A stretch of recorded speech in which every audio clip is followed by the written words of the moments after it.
Astrology एक divine है, दैवी विद्या है। और डिफरेंट लग्न की कुंडलियों में आप देख रहे हैं कि आजकल जो टॉपिक्स हैं वो उसमें कौन कौन से ग्रह योग कारक हैं, कौन से मारक हैं, या कभी कभी कोई ग्रह सम भी हो जाता है। सम का मतलब न तो योग कारक न ही मारक, बल्कि एक एवरेज फल देने वाला होता है। तो अभी तक आपने एक मेष लग्न से लेके और तुला लग्न की कुंडलियों में देखा कि कौन कौन से ग्रह योग कारक के मारक थे। आज जो टॉपिक डिस्कस करेंगे तो वो है वृश्चिक लग्न। वृश्चिक लग्न का मतलब स्कॉर्पियो लग्न की कुंडली में देखेंगे कि कौन कौन से ग्रह योग कारक या कौन से मारक बन सकते हैं। तो स्कॉर्पियो लग्न कहने का मतलब ये हुआ कि जब व्यक्ति का जन्म हुआ उस समय उस जगह ईस्ट डायरेक्शन में वृश्चिक राशि उदय हो रही थी, इसलिए उस राशि को यहाँ लग्न में रख दिया गया। इसी जगह व्यक्ति का जन्म हुआ है, वृश्चिक राशि में उसका जन्म हुआ, इसलिए उसकी लग्न जो है वो वृश्चिक लग्न या स्कॉर्पियो लग्न बन गई। अब योग कारक कहने का मतलब ये है कि वो फल जो है उसका फल बहुत ही शुभ होगा, बहुत अच्छा फल देगा। तो लेकिन योग कारक फल देने के लिए उस प्लैनेट को फिर अच्छी जगह प्लेसमेंट होनी चाहिए उसकी कुंडली में।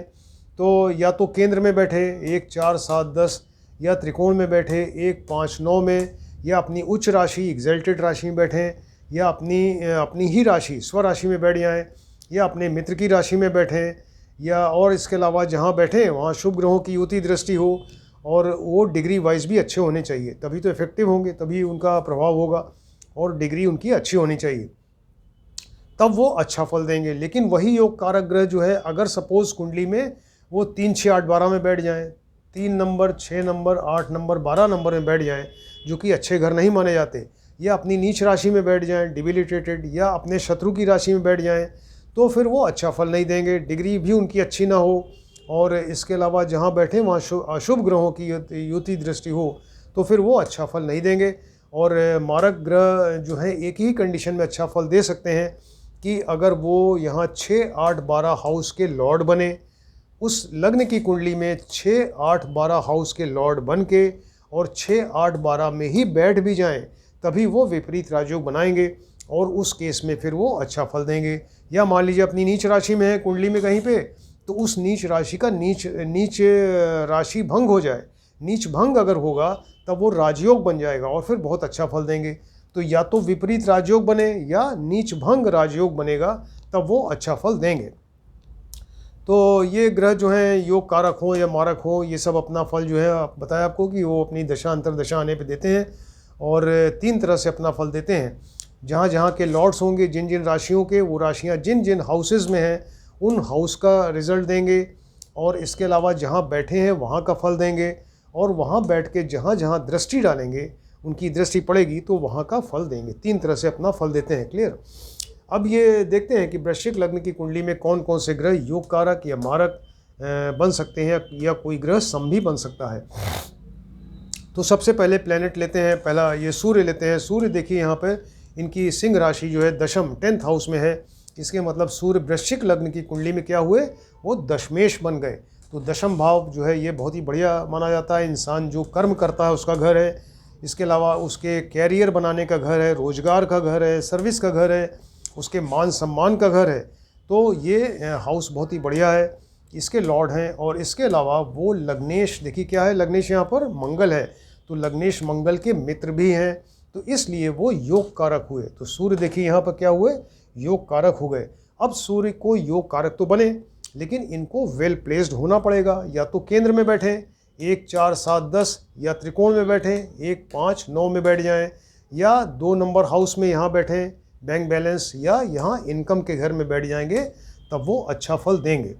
लेकिन अगर यही सूर्य जो है वो अगर यहाँ 3, 6, 8, 12 में बैठ जाएं, क्लियर, 3, 6, 8, 12, देखिए यहाँ बैठ के उच्च के हो जाएंगे, लेकिन बट स्टिल ये 6 नंबर हाउस अच्छा नहीं है, यहाँ बैठ के खराब फल देंगे। यहाँ पे तो नीच के हो गए, तो ये 12th हाउस में तो नीच के हो गए, बहुत ही ज़्यादा खराब फल देंगे। तो 3, 6, 8, 12 में बैठे तो तब ये अपना अच्छा फल नहीं देंगे, और फिर वो मारक बन जाएंगे, अच्छा फल नहीं देंगे। क्लियर। ये हुआ सूर्य के बारे में। अब नेक्स्ट प्लैनेट लेते हैं चंद्रमा के बारे में। तो चंद्रमा की ये कर्क राशि के लॉर्ड बनते हैं। तो कर्क राशि देखिए इनकी 9th हाउस में है, ये भाग्य के स्थान में, यानी भाग्येश नवमेश बने, तो वो तो बहुत ही बढ़िया हाउस है। और इसके लॉर्ड बन के, और इसके अलावा लग्नेश मंगल के ये मित्र भी हैं, तो इसलिए ये योग कारक हुए। देखिए चंद्रमा जो है क्या हुए, योग कारक हो गए। तो अब ये वेल प्लेस्ड हो, तो वेल प्लेस्ड का मतलब है कि या तो केंद्र में हो, केंद्र में देखिए यहाँ पे नीच के हो गए, ये 8 नंबर राशि में यहाँ नीच के हो जाते हैं, डिबिलिटेटेड, तो यहाँ अच्छा फल नहीं देंगे। वो अगर यहाँ बैठें, यहाँ बैठें, यहाँ बैठें, यानी 4 नंबर 7 नंबर यहाँ उच्च के हो गए, देखिए है ना, ये एग्जल्टेड, बहुत बढ़िया फल। 4 7 10 में बैठें, या त्रिकोण 5 नंबर और 9 नंबर में बैठ जाएं, 9 नंबर में स्वग्रही हो जाएंगे, बहुत बढ़िया फल देंगे। तो 4 नंबर 7 नंबर 10 नंबर हाउस में बैठें, या 5 नंबर और 9th में बैठें, या सेकंड हाउस में बैठें, या यहाँ 11th हाउस में बैठकर बहुत बढ़िया फल देंगे।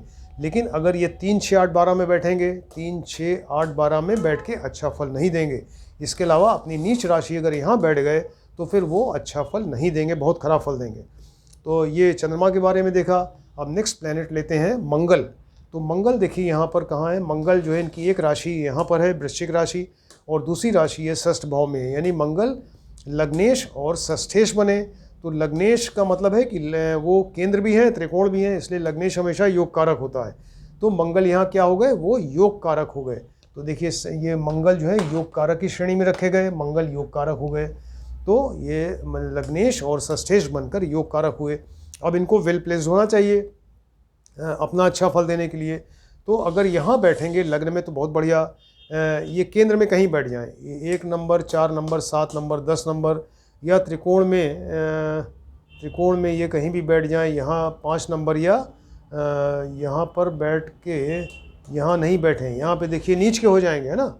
ये यहाँ पर उच्च के हैं, ये मंगल यहाँ 3rd हाउस में उच्च का होगा एग्जल्टेड, और यहाँ 9th हाउस में बैठ के नीच के हो जाएंगे, तो यहाँ ना बैठें। तो मंगल यहाँ केंद्र में किसी भी जगह बैठ जाएं, और या त्रिकोण में वो सिर्फ 5 नंबर में बैठेंगे तब अच्छा फल देंगे, या सेकंड हाउस में बैठें, या 11th हाउस में बैठकर अच्छा फल देंगे। अगर यहाँ बैठेंगे देखिए लग्न में, तो अपनी ही राशि में बैठेंगे तो यहाँ पर रोचक योग बनेगा, पंच महापुरुष योग बन जाएगा। पंच महापुरुष योग बना के ये बहुत बढ़िया फल देंगे। और पंच महापुरुष योग बनाकर ये बहुत ही अच्छा फल देंगे यहाँ अगर लग्न में बैठते हैं।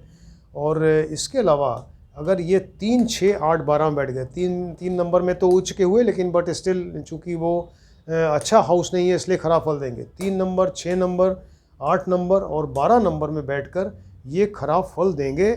और इसके अलावा अपनी नीच राशि अगर ये 9th हाउस में बैठते हैं भाग्य के स्थान में, तो यहाँ भी खराब फल देंगे।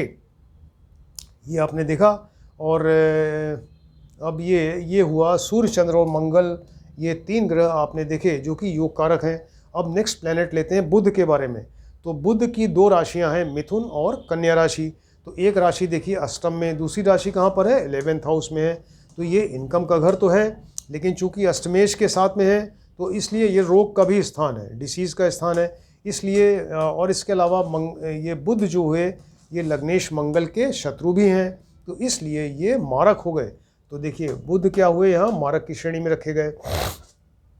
तो बुध जो हैं वो यहाँ अष्टमेश और एकादशेश बन के और लग्नेश के शत्रु बन के वो मारक की श्रेणी में रखे गए, तो इसलिए वो अच्छा फल नहीं देंगे। तो अब ये कहीं भी बैठेंगे कुंडली में तो ख़राब फल देंगे, लेकिन एक ही कंडीशन है इनके लिए कि अगर ये यहाँ मान लीजिए ये इसके लॉर्ड हैं अष्टम के, तो अष्टमेश बन के अगर ये 6 8 12 में बैठें और यहाँ पर वो विपरीत राजयोग बने तो उस केस में ये योग कारक हो जाएंगे, तब बहुत बढ़िया फल देंगे।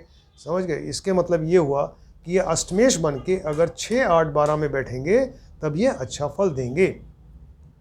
और यहाँ बैठ के नीच के हो जाएंगे, देखिए है ना, ये 5th हाउस में नीच के होंगे तो यहाँ बहुत ज़्यादा ख़राब फल देंगे। तो 3 6 8 12 में कहीं भी बैठ जाएं, और या अगर यहाँ पर यहाँ बैठ के तो बहुत ज़्यादा ख़राब फल देंगे। अच्छा फल सिर्फ एक ही कंडीशन में देंगे कि अगर ये चूँकि अष्टमेश हैं इसलिए 6 8 12 में बैठकर अगर विपरीत राजयोग बनता है तब उस केस में फिर ये अच्छा फल देंगे। तो ये बुध के बारे में हुआ। तो बुध यहाँ मारक की श्रेणी में रखे गए। अब नेक्स्ट जो है बृहस्पति है, जुपिटर। तो जुपिटर की 2 राशियाँ 9 नंबर और 12 नंबर राशियाँ हैं। तो 9 नंबर या सेजिटेरियस या धनु राशि देखिए सेकंड हाउस में, और जो इनकी 12th राशि है यानी मीन राशि वो यहाँ 5th हाउस में है। तो ये क्या हुए, द्वितीयेश सेकंड के लॉर्ड और पंचमेश फिफ्थ के लॉर्ड बने। अब चूंकि फिफ्थ हाउस बहुत बढ़िया है, तो ये त्रिकोण का घर है, तो इसलिए ये बृहस्पति, इसके अलावा ये लग्नेश मंगल के मित्र भी हैं, तो इसलिए ये यहाँ पर योग कारक हुए। देखिए, तो योग कारक की श्रेणी में बृहस्पति को रखा, तो बृहस्पति यहाँ द्वितीयेश और पंचमेश होके और लग्नेश के मित्र होके ये योग कारक हो गए। लेकिन इनको अच्छी जगह बैठना चाहिए, तो या तो केंद्र में बैठें 1, 4, 7, 10 में बैठें, या त्रिकोण में बैठें 1, 5, 9 में। तो यहाँ बैठ के उच्च के हो जाएंगे, राइट, यहाँ बैठ के ये उच्च के हो जाएंगे बृहस्पति, और बहुत बढ़िया फल देंगे। तो या तो केंद्र में बैठें या त्रिकोण में बैठें, या यहाँ अपनी स्वराशि में बैठ जाएं 2 नंबर में, और या 11th हाउस में बैठकर ये बहुत बढ़िया फल देंगे। बृहस्पति के बारे में देखा, लेकिन अगर वो 3, 6, 8, 12 में बैठेंगे, 3 नंबर, 6 नंबर, 8 नंबर, 12 नंबर, यहाँ देखिए नीच के हो जाएंगे, 3rd हाउस में बहुत खराब फल देंगे। 3 नंबर, 6 नंबर, 8 नंबर या 12 नंबर में बैठकर वो खराब फल देंगे। और बाकी आपको बताया केंद्र में, त्रिकोण में इसमें बहुत अच्छा फल, और यहाँ स्वग्रही बहुत अच्छा फल, और यहाँ पर ये स्वग्रही बहुत अच्छा फल, और यहाँ भी अच्छा फल देंगे। सिर्फ 3, 6, 8, 12 में फल इनका खराब होगा। ये बृहस्पति के बारे में हुआ। अब नेक्स्ट प्लेनेट शुक्र लेते हैं। तो शुक्र की 2 राशियाँ वृष राशि और तुला राशि है। तो एक राशि देखिए यहाँ सप्तम भाव में, और दूसरी राशि यहाँ पर है। क्लियर? ये तो एक तो ये मारक स्थान हम आपको पहले बता चुके हैं, ये आयु का स्थान है। आयु का द्वादश यानी आयु की हानि, लॉस करने वाला स्थान क्या हुआ, ये मारक स्थान हुआ। तो शुक्र जो है यहाँ पर सप्तमेश बन के मारक हो गए, और इसके अलावा ये यहाँ पर द्वादशेश हुए, यानी हानि करने वाले, एक्सपेंडिचर करने वाले, और यहाँ के लॉर्ड बन के अच्छे नहीं हुए। तो इस तरह से ये यहाँ पर ये मारक की श्रेणी। इसके अलावा शुक्र देखिए यहाँ लग्नेश मंगल के शत्रु भी हैं, तो सप्तमेश द्वादशेश बन के और लग्नेश के शत्रु बनकर ये यहाँ पर मारक की श्रेणी में रखे गए। तो देखिए ये शुक्र क्या हुए, यहाँ पर मारक हो गए। अब ये मारक का मतलब तो खराब ही फल देंगे, खराब फल ही देना है इनको। लेकिन सपोज़ अगर यहाँ लग्न में बैठे, तो लग्न में बैठ के इस व्यक्ति की पर्सनैलिटी ज़रूर अच्छी हो जाएगी, इसकी पर्सनैलिटी अच्छी होगी, देखने में सुंदर होगा। और यहाँ देखिए ये इनकी एक राशि जो है शुक्र की, ये 12th हाउस से रिलेटेड है, तो मतलब विदेश यात्रा से भी है। तो ये व्यक्ति विदेश में सेटल हो सकता है, इसकी पर्सनैलिटी अच्छी होगी, और ये व्यक्ति विदेश में सेटल हो सकता है अगर ये शुक्र यहाँ पर बैठ जाए लग्न में। इसके अलावा ये देखिए मातृभूमि का स्थान है, 4th हाउस, मदरलैंड का स्थान है। अगर शुक्र यहाँ बैठते हैं तो यहाँ भी वो विदेश ले जा सकते हैं इसको, और ये व्यक्ति विदेश में सेटल हो सकता है।